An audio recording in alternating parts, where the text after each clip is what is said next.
கர்த்தருடைய பரிசுத்த நாமத்திற்கு ஸ்தோத்திரம் உண்டாவதாக. தலை தாழ்த்தி ஜெபிப்போம். எங்களை நேசிக்கிற எங்கள் அன்பின் தகப்பனே, இந்த வேலைக்காக நாங்கள் நன்றி செலுத்துகிறோம் அப்பா. ஆண்டவரே, இந்த வேளையிலும் கர்த்தாவே உடைய சத்தியத்தில் உள்ள வசனங்களை நாங்கள் தியானிக்க இருக்கிறோம். கர்த்தாவே, நீர் எங்களோடு கூட பேசும். ஆண்டவரே, பேசுகிறவர்கள் நீங்கள் அல்ல, பிதாவின் ஆவியானவரே உங்களிலிருந்து பேசுகிறார் என்று சொல்லியிருக்கிறீரப்பா. நீர் பேசும், நாங்கள் கேட்கிறோம். ஆண்டவரே, இந்த வேளையிலும் கர்த்தாவே கொடுக்கிற ஒவ்வொரு செய்தியும் மக்களுக்கு பயனுள்ளதாக இருக்க தேவரீர் கிருபை செய்யும். இயேசுவின் இன்ப நாமத்தில் கெஞ்சி மன்றாடுகிறேன் பரம தகப்பனே, ஆமேன். இன்றைக்கு நான் எடுத்துக்கொண்ட தலைப்பு தீர்க்கதரிசிகள். வேதாகமத்தில் உள்ள 4 பெரிய தீர்க்கதரிசிகளை பற்றி இன்றைக்கு தியானிப்போம். முதலாவது ஏசாயா. தீர்க்கதரிசிகளிலே மாபெரும் தீர்க்கதரிசியாய் கருதப்படுகிறவர் ஏசாயா. ஏசாயா என்ற வார்த்தைக்கு யெகோவாவின் இரட்சிப்பு என்று அர்த்தம். இவர் கிமு 740 700 ஆண்டு வரைக்கும் வாழ்ந்தார் என்று சொல்லப்படுகிறது. இவருடைய தகப்பனார் பெயர் ஆமோஸ். இவருக்கு 2 பிள்ளைகள் இருந்தார்கள். இவர் இரத்த சாட்சியாக மனாசே காலத்தில் அவனுடைய கட்டளையின்படி வாளால் வெட்டப்பட்டு இறந்தார் என்று வேத பண்டிதர்கள் சொல்கிறார்கள். இந்த தீர்க்கதரிசி ஏசாயா தீர்க்கதரிசி இயேசுவின் பிறப்பு, அவருடைய வளர்ப்பு, மரணம், உயிர்த்தெழுதல் ஆகியவைகளை அப்படியே சொல்லுகிறார். முதலாவது ஏசாயாவை கர்த்தர் தெரிந்து கொண்டார். ஏசாயா 7ஆம் அதிகாரத்தில் நம்ம பார்க்கும்போது 10 வசனங்களில், உசியா ராஜா மரணமடைந்த வருஷத்தில் ஆண்டவர் உயரமும் உன்னதமான சிங்காசனத்தின் மேல் வீற்றிருக்க கண்டேன். அவருடைய வஸ்திர தொங்கலால் தேவாலயம் நிறைந்திருந்தது. சேராபீன்கள் அவருக்கு மேலாக நின்றார்கள். அந்த சேராபீன்கள் எப்படி இருந்தார்கள் என்பதை பற்றி சொல்லப்பட்டிருக்கிறது. அதுக்கப்புறம் அந்த சேராபீன்கள் என்ன சொல்லுதுன்னா, சேனைகளின் கர்த்தர் பரிசுத்தர் பரிசுத்தர் பரிசுத்தர், பூமி அனைத்தும் அவருடைய மகிமையால் நிறைந்திருக்குது என்று கூப்பிட்டு சொன்னார்கள். அந்த கூப்பிடுகிறவர்களின் சத்தம் வாசல்களின் நிலைகளை அசைத்ததாம். ஆலயம் புகையினால் நிறைந்தது. அப்பொழுது ஏசாயா அந்த ஆலயத்தில் இருந்தவன் என்ன சொல்கிறான்? ஐயோ அதமானே, நான் அசுத்த உதடுகள் உள்ள மனுஷன் ஜனங்களின் நடுவில் வாசமாயிருக்கிறவன், சேனைகளின் கர்த்தராகிய ராஜாவே, என் கண்கள் கண்டதே என்றார்.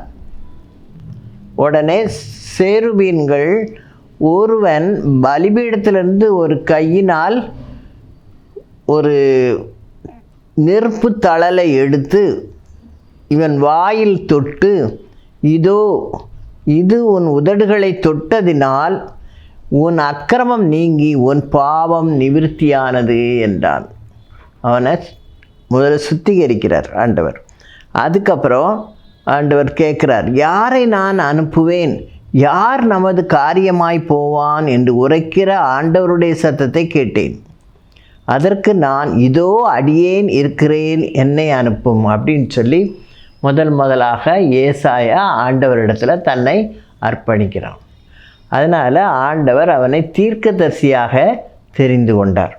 அதுக்கப்புறம் நம்ம ஏசாயா தீர்க்கதரிசியை பற்றி நம்ம பார்க்கும்போது, அந்த தீர்க்கதரிசிகள் என்ன செய்வார்கள் என்பதை பார்க்கும்போது, அவங்க கடவுள் சொன்னதை அப்படியே சொல்லுவார்கள். அதுக்கப்புறம் அவங்க பின்னால் நடக்க போகிறத முன்னாலே சொல்லிடுவாங்க. அதுக்கப்புறம் அவர்கள் தைரியமாக ராஜாக்களை பற்றி என்ன சொன்னாலும் தைரியமாக போய் ராஜாவிடத்திலே சொல்லுவாங்க. ஏன்னா ஆண்டவர் சொல்கிறார். உடனே ஆண்டவருக்கு கீழ்ப்படிந்து அதை செய்கிறாங்க. அப்படி அவங்க செய்ததுனால அவங்களை சில சமயங்களில் ராஜாக்கள் வெறுக்கிறார்கள். அப்படி தான் அந்த மனாசே ராஜா என்ன செய்தார்? அவனை வெட்டி போட சொல்லிட்டான். அந்த அளவுக்கு அவனுக்கு அவன் மேலே கோபம் வந்துச்சு. அப்படி ராஜாக்களுக்கும் விரோதமாக கர்த்தர் சொன்னதை தைரியமாய் சொல்லக்கூடிய ஒரு தீர்க்கதரிசியாகத்தான் இருந்தார். தீர்க்கதரிசிக்கு இன்னொரு பெயர் என்னதுன்னா ஞான திருஷ்டிக்காரன் என்று சொல்லப்பட்டிருக்கு. இந்த ஏசாயாவேலில் உள்ளதை நம்ம மத்தேயுவில் பார்க்கும்போது அந்த மத்தேயு சுவிசேஷத்தில் கொஞ்சம் ஏசாயா என்னெல்லாம் சொல்கிறான் அப்படின்னு சொல்லப்பட்டிருக்கு. முதல்ல பார்க்கும்போது 12ஆம் அதிகாரம் 17 21 வசனங்களில் சொல்லப்பட்டிருக்கு. ஏசாயா தீர்க்கதரிசியால் உரைக்கப்பட்டது நிறைவேறும்படி இப்படி நடந்தது. அவன் உரைத்ததாவது, இதோ நான் தெரிந்து கொண்ட என்னுடைய தாசன், என் ஆத்மாவுக்கு பிரியமாயிருக்கிற என்னுடைய நேசன், என் ஆவியை அவர் மேல் அமர பண்ணுவேன். அவர் பிரஜாதியாருக்கு நியாயத்தை அறிவிப்பார். வாக்குவாதம் செய்யவும் மாட்டார், கூக்குரல் இடவும் மாட்டார். அவருடைய சத்தத்தை ஒருவன் வீதிகளில் கேட்பதும் இல்லை. அவர் நியாயத்திற்கு ஜெயங்கொடுக்க பண்ணுகிற வரைக்கும் நெறிந்த நாளலை முறிக்காமலும் மங்கி எறிகிற திரியை அணைக்காமலும் இருப்பார். அவருடைய நாமத்தின் மேல் பிரஜாதியார் நம்பிக்கையாய் இருப்பார்கள் அப்படின்னு சொல்லி ஏசாயா தீர்க்கதரிசி சொன்னதை மத்தேயு தன்னுடைய அதிகாரத்தில் எழுதியிருக்கிறார். இதே மாதிரி 15ஆம் அதிகாரத்திலையும் சொல்லியிருக்கிறார். இந்த ஜனங்கள் தங்கள் வாயினால் என்னிடத்தில் சேர்ந்து தங்கள் உதடுகளினால் என்னை கனம் பண்ணுகிறார்கள். அவர்கள் இருதயமோ எனக்கு தூரமாய் விலகி இருக்கிறது. மனுஷருடைய கற்பனைகளை உபதேசங்களாக போதித்து வீணாய் எனக்கு ஆராதனை செய்கிறார்கள் என்று ஏசாயா தீர்க்கதரிசி நன்றாய் சொல்லியிருக்கிறான் என்றார். மக்களுடைய தவறுகளை சுட்டி காட்டியிருக்கிறார். மத்தேயு ஏசாயா தீர்க்கதரிசி சொன்னதை அப்படியே சொல்கிறார். இதே மாதிரி ஒரு சமயம் ராஜா எசேக்கியா ராஜாவுக்கு சோம்பலாமல் வருது. அந்த சமயத்திலையும் தைரியமாக எசேக்கியா ராஜாவிடத்தில் போய் எல்லாத்தையும் ஒழுங்குபடுத்திக்க 38 அதிகாரத்தில் எசேக்கியா வியாதிப்பட்டு மரணத்துக்கு ஏதுவாக இருந்தான். அப்பொழுது ஏசாயா எனும் தீர்க்கதரிசி அவனிடத்தில் வந்து அவனை நோக்கி, நீர் உமது வீட்டு காரியத்தை ஒழுங்குபடுத்தும், நீர் பிழைக்க மாட்டீர், மரித்து போவீர் என்று கர்த்தர் சொல்கிறார் என்றார். எசேக்கியா தன் முகத்தை சுவர்புறமாக திருப்பிக் கொண்டு கர்த்தரை நோக்கி, கர்த்தாவே, நான் உமக்கு முன்பாக உண்மையும் மன உத்தவமாய் நடந்து உமது பார்வைக்கு நலமானதை செய்தேன் என்பதை நினைத்தருளும் என்று விண்ணப்பம் பண்ணி எசேக்கியா மிகவும் அழுதான். அப்பொழுது ஏசாயாவுக்கு உண்டான கர்த்தருடைய வார்த்தையாவது, திரும்ப கர்த்தர் ஏசாயா மூலமாக பேசுகிறார். நீ போய் எசேக்கியாவை நோக்கி, உன் தகப்பனாகிய தாவீதின் தேவனாயிருக்கிற கர்த்தர் சொல்லுகிறது என்னவென்றால், உன் விண்ணப்பத்தை கேட்டேன், உன் கண்ணீரை கண்டேன். இதோ உன் நாட்களோடே 15 வருஷம் கூட்டுவேன். நான் உன்னையும் இந்த நகரத்தையும் அசீரிய ராஜாவின் கைக்கு தப்புவித்து இந்த நகரத்துக்கு ஆதரவாய் இருப்பேன் அப்படின்னு சொல்லி ஆண்டவர் சொன்னதை ஏசாயா தீர்க்கதரிசி எசேக்கியா ராஜாவிடத்தில் போய் சொல்கிறான். சாவு போகிற மாதிரி இருக்கானு, செத்து போயிடுவோப்பா, ரெடி பண்ணு அப்படின்னு சொன்னால் அவங்களுக்கு ரொம்ப வருத்தமாக தான் இருக்கும். அப்போ அவன் அழுகிறான். ஆண்டவர் பக்கமாக திரும்பி அழும் பொழுது ஆண்டவர் என்ன செய்கிறாரு, இறங்கி திரும்பவும் இதே ஏசாயாவை அனுப்பி என்ன சொல்கிறாரு, இன்னும் 15 வருடங்களை உன் நாட்களோடே 15 வருஷத்தை கூட்டுவேன்னு சொல்லிட்டார். அப்படியே கூட்டி கொடுத்தார். அப்புறம் அவனுக்கு என்ன வியாதி இருந்துன்னா, ஒரு பிளவை நோய் இருந்துச்சான். அதுக்கு அத்திப்பழத்து அடையை கொண்டு வந்து பிளவையின் மேல் பற்று போடுங்கள், அப்பொழுது பிழைப்பார் என்று ஏசாயா சொல்லியிருந்தான். அந்த மருந்து, அந்த புண்ணுக்கு மருந்து கூட ஏசாயா மூலமாக ஆண்டவர் சொல்கிறார். அதன் மூலம் போட்டு அவர் சுகமாகி 15 வருடங்கள் இருந்தார். அப்போ தான் மனாசே என்பவன் பிறந்தான். மனாசே பிறந்து 12வது வயதில் ஆட்சிக்கு வருவான். அது வரைக்கும் அவன் இல்லாத தகப்பன் செய்த வழியில் செல்லாமல் அவன் வேறு வழியில் அவன் சென்று விடுவான். அப்புறம் இந்த ஏசாயா அவனுடைய இதில் நம்ம பார்க்கும்போது மேசியாவை பற்றிய புத்தகம் என்று வேத பண்டிதர்கள் சொல்லுகிறார்கள். ஏசாயா தீர்க்கதரிசனத்தை என்ன சொல்கிறாங்கன்னா, சுவிசேஷத்தோடு நாம் சேர்த்து கொள்ளலாம். ஏன்னா ஃபுல்லாக இயேசுவின் பிறப்பு, அவருடைய வளர்ப்பு, அவருடைய மரணம், அவருடைய உயிர்த்தெழுதல், மேசியா எப்படி வாராரு என்பதை குறித்ததான செய்திகள் எல்லாம் சொல்லப்பட்டிருக்கு. இந்த 4 சுவிசேஷத்தோட ஏசாயா தீர்க்க தரிசனத்தையே என்ன செய்யலாம், சேர்த்து கொள்ளலாம் சுவிசேஷமாக என்று வேத பண்டிதர்கள் கருதுகிறார்கள். தீர்க்க தரிசனம் நம்ம எப்படி தெரியுதுன்னு சொன்னால் முதல்ல தரிசனங்களாக தெரியும். அதுக்கப்புறம் அந்த தரிசனங்களை அவங்க என்ன செய்வாங்க, கர்த்தருடைய அறிவினால் அதை என்ன செய்வாங்க, விளக்கி சொல்லக்கூடிய ஒரு கிருபையை பெற்றிருப்பார்கள். அவங்க தான் தீர்க்கதரிசிகள். அவங்க ஜனங்களுக்கு அந்த ரகசியத்தை என்ன செய்வாங்களாம், வெளிப்படுத்துவார்கள். அதை மாதிரி இந்த ஏசாயா தீர்க்கதரிசியும் இருந்தான் என்று வேதம் சொல்கிறது. அடுத்த தீர்க்கதரிசி யாருன்னா எரேமியா. எரேமியாவும் ஒரு சிறந்த ஊழியக்காரன் தான். இவனை ஆண்டவர் சிறு பிராயத்திலேயே தெரிந்து கொண்டார். தாயின் வயிற்றில் இருக்கும் பொழுதே தெரிந்து கொண்டார்.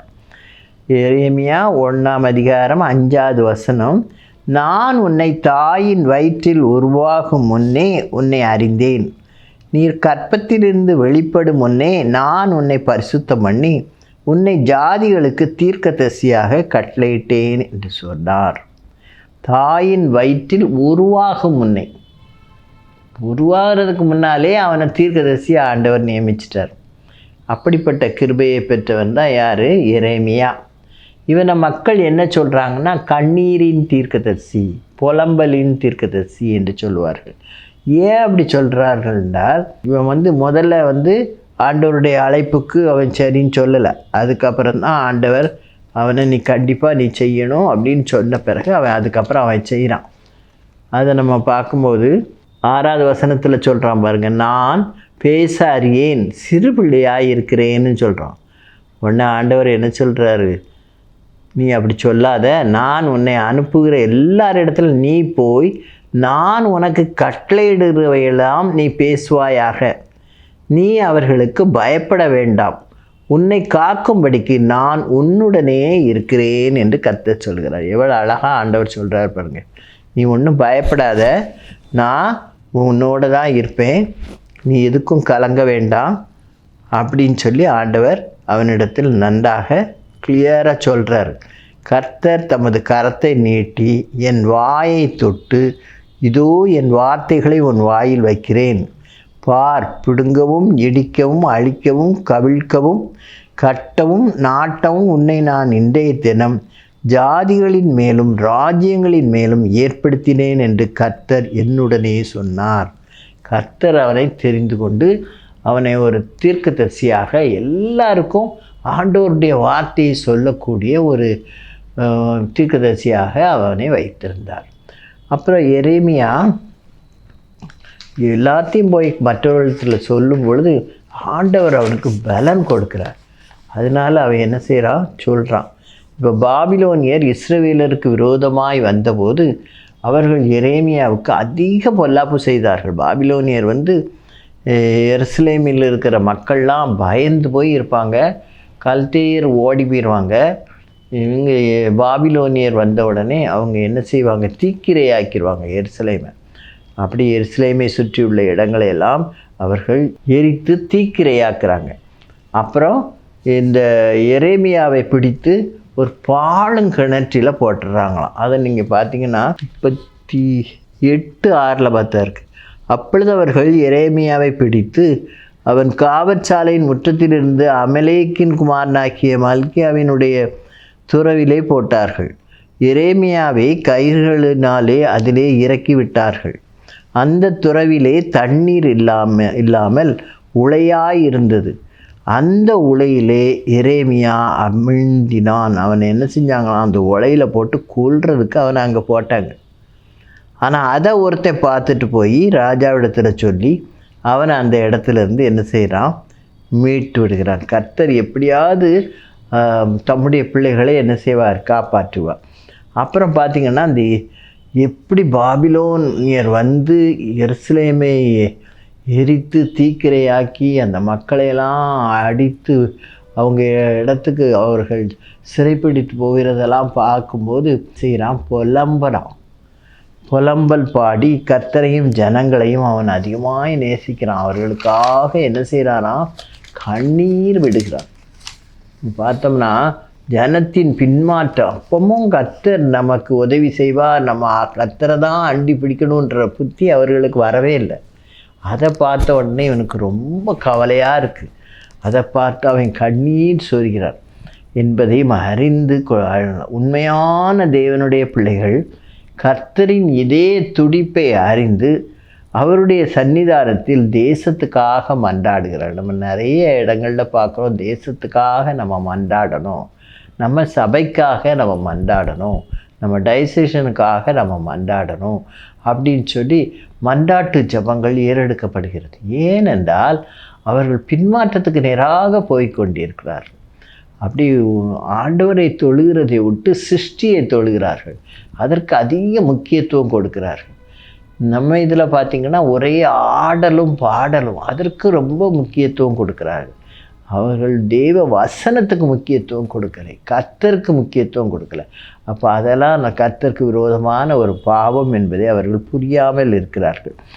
எரேமியா அதனால் என்ன செய்கிறான், கர்த்தரின் இதய துடிப்பை அறிந்து அவருடைய சன்னிதானத்திலே ரொம்ப மன்றாடி ஜெபிக்கிறான். அப்போ அவன் கண்ணீர் அதிகமாய் சொரியப்படுகிறது. அதனால தான் அவனுக்கு கண்ணீரின் தீர்க்கதரிசி என்று சொல்லப்படுகிறது, அல்லது புலம்பலின் தீர்க்கதரிசி. எரேமியா ஒரு புலம்பல் வேற எழுதியிருக்கிறான். அப்படி இஸ்ரவேல் ஜனங்களுக்கு ஆண்டவர் அவ்வளோ நல்லா கவனித்தார், அவ்வளோ பாராட்டினார். ஒரு பொழுதும் அவர்களோ விட்டு விலகாமல் இருந்தார். ஆனால் அந்த மக்களோ என்ன செஞ்சாங்க, அவர் சொன்ன ஒரே கட்டளை, என்னையன்றி உங்களுக்கு வேறே தேவர்கள் வேண்டாம், என்னில் அன்பு கூறுங்கள், உன்னை போல பிறனை நேசி. இதுதான் ஆண்டவர் கொடுத்த கட்டளை. எல்லா கட்டளையும் சேர்த்தா இந்த 2 கட்டளையில் ஆண்டவர் கொடுத்துருக்காரு. அதை அவங்க பின்பற்றி நடக்கலை. அதனால் ஆண்டவர் மிகவும் வருத்தப்பட்டார். அதை பார்த்த உடனே ஆண்டவருடைய இதே துடிப்பை உணர்ந்த எரேமியா கண்ணீர் விடுகிறான். அதிகமாய் கண்ணீர் சொன்னான் என்று வேதம் சொல்கிறது. எரேமியா 9:1 அவன் சொல்கிறான் பாருங்க, என் தலை தண்ணீரும் என் கண்கள் கண்ணீர் ஊற்றும் ஆனால் நலமாயிருக்கும். அப்பொழுது என் ஜனமாகிய குமாரத்தி கொலையுண்ண கொடுத்தவர்கள் நிமித்தம் நான் இரவும் பகலும் அழுவேன்.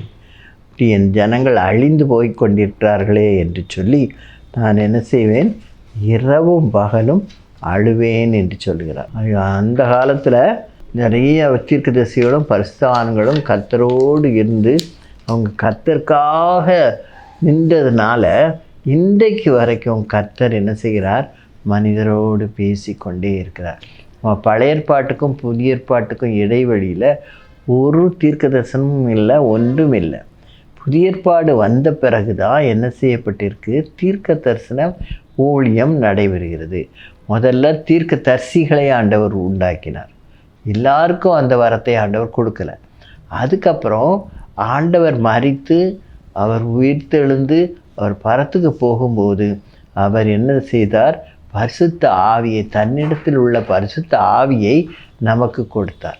அதனால் அந்த ஆவியானவர் நமக்குள்ளே வரும்போது நாம் எல்லாவற்றையும் அறிய நமக்கு முடிகிறது.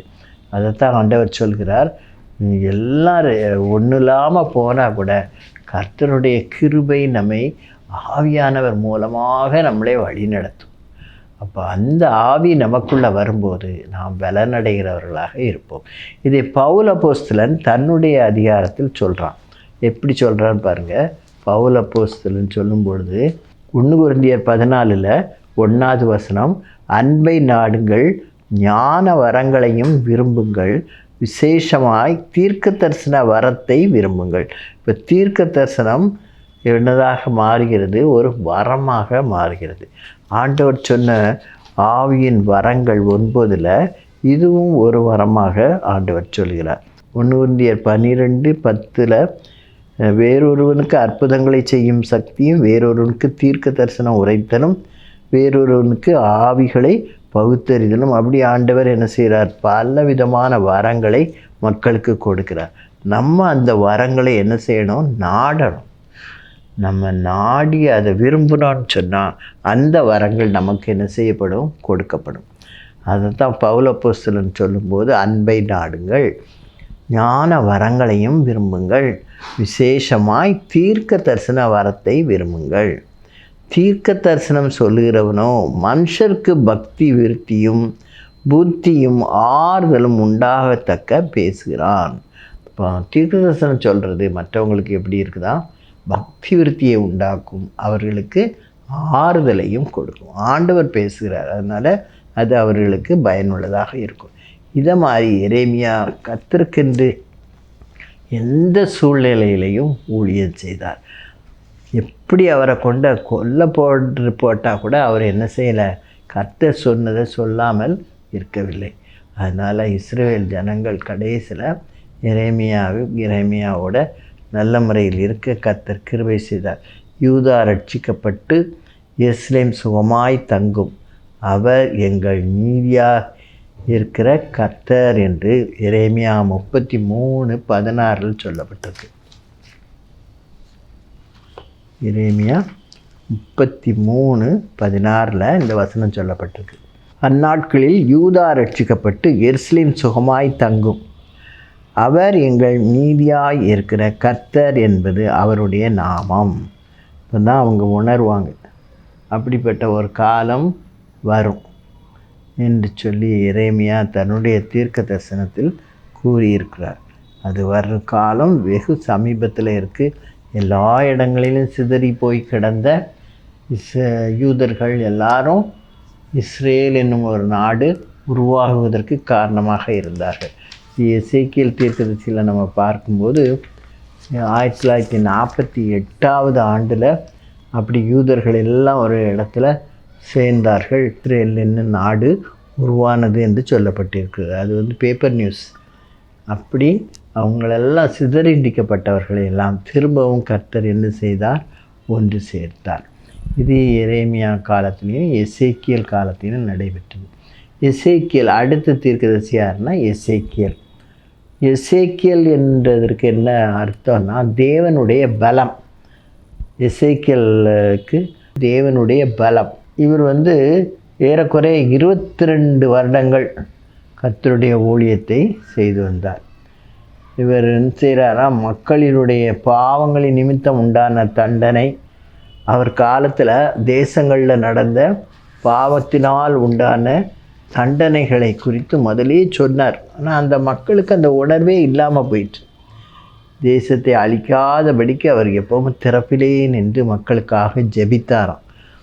எசேக்கியேல் 22:30 வசனத்தை பார்த்தீங்கன்னா, நான் தேசத்தை அழிக்காதபடிக்கு திறப்பிலே நிற்கவும் சுவரை அடைக்கவும் தக்கதாக ஒரு மனுஷனை தேடினேன், ஒருவனையும் காணேன். ஆகையால் நான் அவர்கள் மேல் என் கோபத்தை ஊற்றி என் மூர்க்கத்தின் அக்கினியால் அவர்களை நிர்மூலமாக்கி அவர்களுடைய வழியின் பலனை அவர்கள் தலையின் மேல் சுமர பண்ணுவேன் என்று கர்த்தராகிய ஆண்டவர் உரைக்கிறார் என்றார். தேசத்தை அழிக்காதபடியே திறப்பில் யாராவது நின்று ஜெபிக்கணும். இப்போ நம்ம வீட்டுக்கு ஒரு சாபம் வருது, ஒரு கஷ்டம் வருதுன்னா நம்ம முதலே என்ன செய்யணும், ஜெபிக்கணும். வீட்டில் உள்ளவர்களாக சேர்ந்து திறப்பில் நின்று ஆண்டவரே இந்த கஷ்டம் வராதபடி காத்துக்கிடும்னு சொல்லி நம்ம ஜெபித்தோம்னா அந்த கஷ்டம் நம்ம வீட்டுக்குள்ளே என்ன செய்யாது, வராது. அதான் திறப்பிலே நின்று ஜெபிக்கிறது. அந்த மாதிரி யார் இருக்காங்களான்னு ஆண்டவர் தேடி பார்த்தாராம், ஒருத்தரும் இல்லை. அதனால் அதை அழிக்கிறதுக்கு நான் ஒப்பு கொடுத்துட்டேன்னு சொல்லி ஆண்டவர் சொல்கிறார். அதையும் எசேக்கியேல் தீர்க்கதரிசி சொல்கிறான்.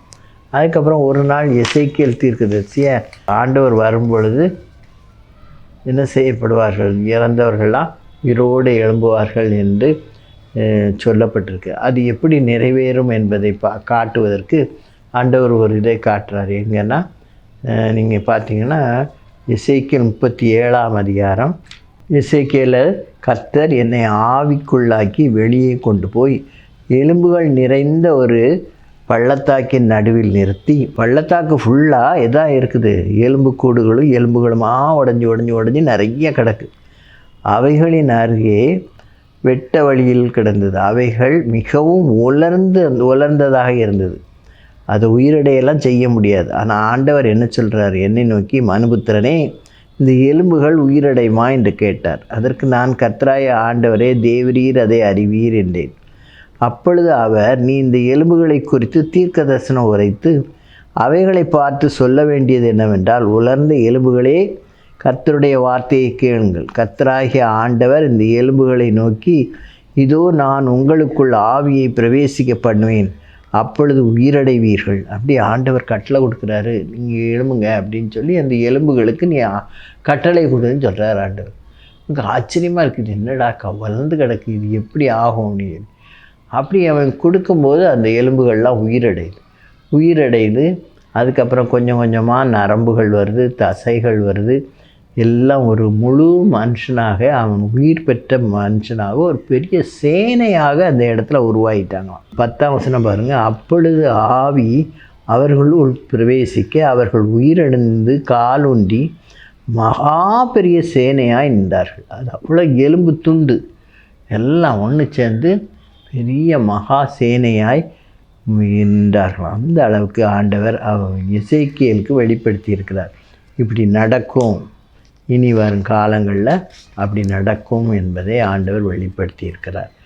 அதனால் எசேக்கியேல் தீர்க்கதரிசியின் மூலமாகவும் பின்னால் நடப்பவைகளை ஆண்டவர் முன்னுக்கு நமக்கும் தெரியும்படியாக சொல்லியிருக்கிறார். அப்படி அவர்களுடைய காலங்கள் அப்படி இருந்துச்சு. அப்படி பிரஜாதிகள் இடத்திலிருந்து அழைத்து உங்களை சகல தேசங்களிலிருந்து சேர்த்து சுய தேசத்திற்கு கொண்டு வருவேன்னு ஆண்டவர் சொல்கிறார். அந்த யூதர்கள் எல்லாம் சிதறடிக்கப்பட்டு விட்டார்கள்.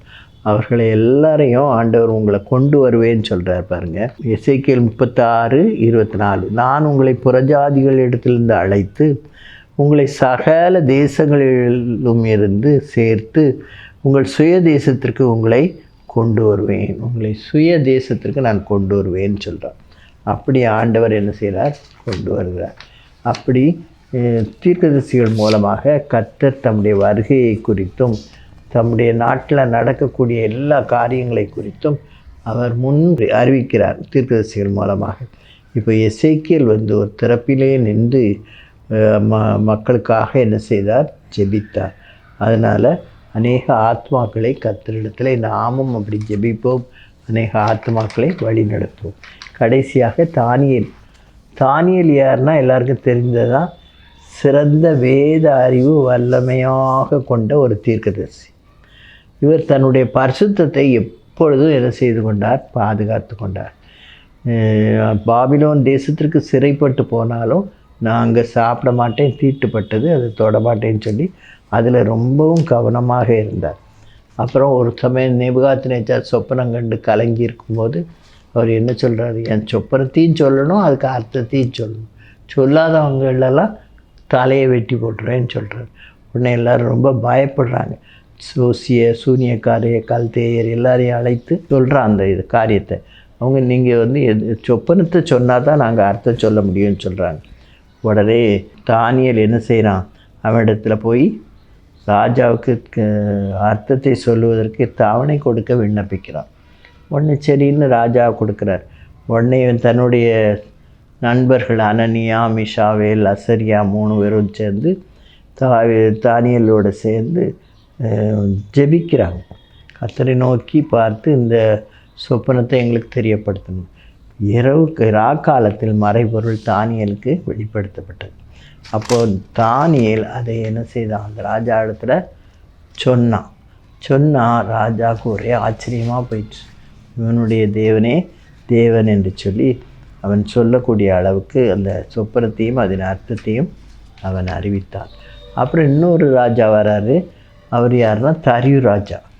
அவன் காலத்திலே, தானியேலுடைய காலத்திலே தரியு என்ற ராஜா வரார். அந்த ராஜா வரும்போது இவனை பெரிய அதிகாரியாக்கணும்னு நினைக்கிறாங்க. அப்போ மற்றவங்கள்லாம் பொறாமைப்பட்டு இவனை எப்படியாவது ராஜா வெறுக்கும்படி செய்யணும்னு சொல்லிட்டு பார்க்குறாங்க. அதுக்கு ஒரு திட்டம் தீட்டுறாங்க. அவனிடத்தில் ஒரு குற்றமும் அவங்களால கண்டுபிடிக்க முடியல. ஒரு திட்டம் தீட்டுறாங்க. யாராவது தன்னை தவிர எந்த தேவனையாகிலும் மனுஷனையாகிலும் நோக்கி விண்ணப்பம் பண்ணினால் அவன் சிங்கக்கெபியிலே போடப்பட வேண்டும் என்று. இது தானியேலுக்கு நல்லா தெரியும். ஆனாலும் தானியேல் பயப்படலை. வழக்கத்தின்படி 3 வேளையும் பலகணிகள் திறந்திருக்க எருசலேமுக்கு நேராக முழங்கால் படிட்டு கர்த்தரை நோக்கி விண்ணப்பம் பண்ணி ஸ்தோத்திரம் செலுத்தினான். இதை பார்த்தவர்கள் ராஜாவிடத்தில் சொல்லி, உம்முடைய சட்டம் இப்படி இருக்குது, உண்மை தவிர யாரும் என்ன செய்யக்கூடாது, பிற தேவனையோ மனுஷனையோ வணங்கக்கூடாதுன்னு சொல்லியிருக்கோம். இந்த தானியேல் மட்டும் வித்தியாசமாக அப்படி பண்ணுறான் அப்படின்னு சொன்ன உடனே ராஜா கொஞ்சம் வருத்தமாக தான் இருக்குது. தானியேலை உயர்த்தணும்னு நம்ம வச்சுருக்கும்போது இந்த மக்கள்லாம் சேர்ந்து அவனை கொல்றதுக்கு வழி திட்டுறாங்களேன்ட்டு. ஆனால் அவனால் ஒன்றும் செய்ய முடியல. ஏன்னா சொன்னதை கண்டிப்பாக நிறைவேற்றணும். அதனால் அவனை தூக்கி என்ன செய்கிறாங்க, சிங்கக்கெபிக்குள்ளே போட்டாங்க. சிங்கக்கெபிக்குள்ளே யார் வந்தா? ஆண்டவர் வந்தார். சிங்கங்களுடைய வாயெல்லாம் மூடிட்டார். அதனால் அது ஒன்றும் செய்யலை, பேசாமல் பக்கத்தில் படுத்து கிடக்கு. இவன் அந்த சிங்கக்கெபிக்குள்ளே இருக்கான். காலையிலேயே ராஜா வந்து கூப்பிடுறார், தானியேலே உன்னை நீ ஆராதிக்கிற உன் தேவன் உன்னை விடுவிக்க வல்லவராக இருந்தாரா அப்படின்னு கேட்கான். உடனே அவன் சொல்கிறான், ஆமாம் ஆண்டவரே. தானியேல் 6ஆம் அதிகாரத்தில் 20ஆவது வசனம்.